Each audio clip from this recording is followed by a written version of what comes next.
Describing the foundations of information media is not something you can easily define. There are many different aspects of information media, and it's a blanket term that covers a wide range of ideas dealing with literacy, media, and technology. One aspect of IM is the development of research and study skills, and how the information is being delivered to the learner. There are many different ways to obtain information, especially now as technology continues to grow. Obtaining information can range from traditional books and articles all the way to the other end of the spectrum with digital sources and social media. A school information media person would be a resource for a student and teachers to use to help them build skills in this area.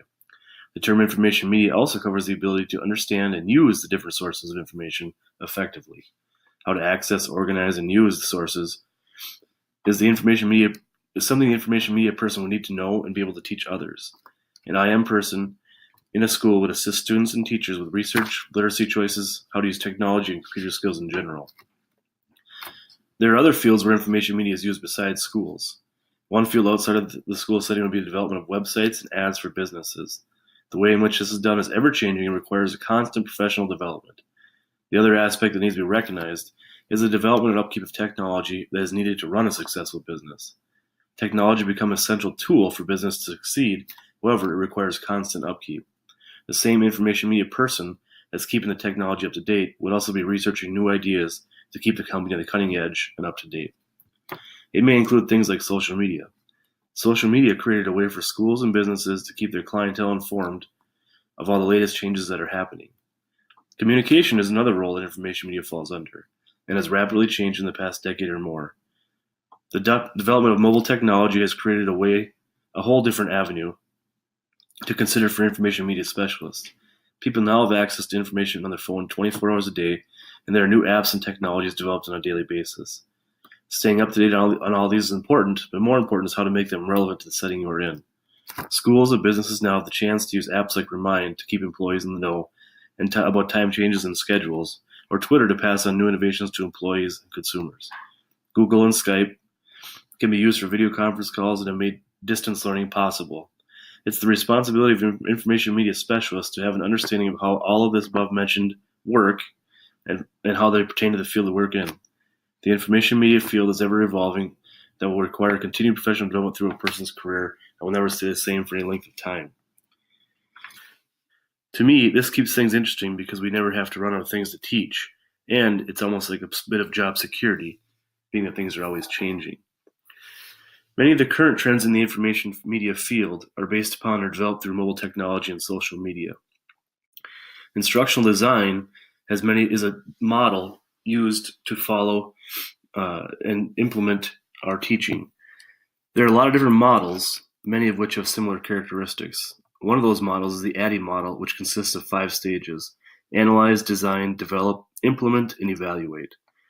Another one you may see is the ASSURE model, which is analyze, state objectives and assessment, select, modify, or design media and materials, utilize materials and media, require learner participation, evaluate, and revise. Smith and Reagan is an instructional design model used in the corporate world. They use 3 stages: analyze, strategy, and evaluation. The Morris and Kemp model has 9 core elements that are not all dependent on each other.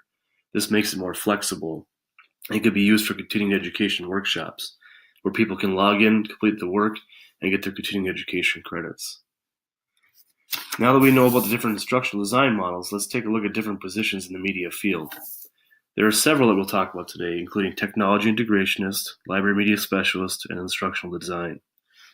A technology integrationist would be focused on how technology can be incorporated into schools or businesses, and then they would be the person who would coordinate that integration. A library media specialist would be focused on how to coordinate, assist, design, and keep a library media program running smoothly. There are many, many aspects to this job, and many of these positions are within a school.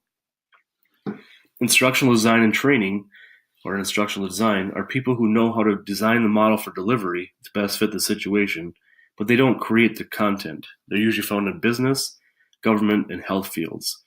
When we look at teachers and as the way they do this, they are really doing all of these processes. They design and implement their lessons. We've talked a lot about different components of information media. Now let's look at professional organizations. One of which is IST, or ISTE, the International Society for Technology and Education. They have developed teaching standards for students for other teachers to follow. There's also ITEM, Information and Technology Educators in Minnesota, to keep you informed of what's happening with information media, or ALA, American Library Association. You also have Twitter, LinkedIn, and Facebook, or TIES, which is a conference where you get to learn about all the trends and technology happening currently in the field of information media. The media field also includes many different literacies, one of which is oral literacy, which refers to the listening skills of how we hear the sounds and their impact on our emotions or actions. Some examples might be videos or books on tape, melodies or rhythm and rhyme to reinforce what people are teaching. A second literacy would be visual literacy. Visual literacy is the ability to interpret, negotiate, and make meaning from information presented in the form of image. When you look at this picture, we can tell that the boy is not happy with somebody, and we know that he's directing his anger towards whoever's behind that door. That's a visual literacy, being able to extend the meaning of that picture or interpret a written or printed text. Another form of literacy would be information literacy. And this is the skills that require a person to identify what information is needed and locate and evaluate and use the information. Media literacy is being able to identify the different types of media and understand the message you're sending. There's some different acronyms you can use with media literacy, one of which is CRAP, or CRAAP, which would mean currency, relevance, authority, accuracy, and purpose. We've talked a lot about the many different aspects of IM and all of its components, all of which I've learned more about through this class. Just like the IM field, which is ever-changing, so is my desire to learn. To become a great media specialist, I will need to continue my education, and I appreciate all I've learned from this class, and would like to say thank you.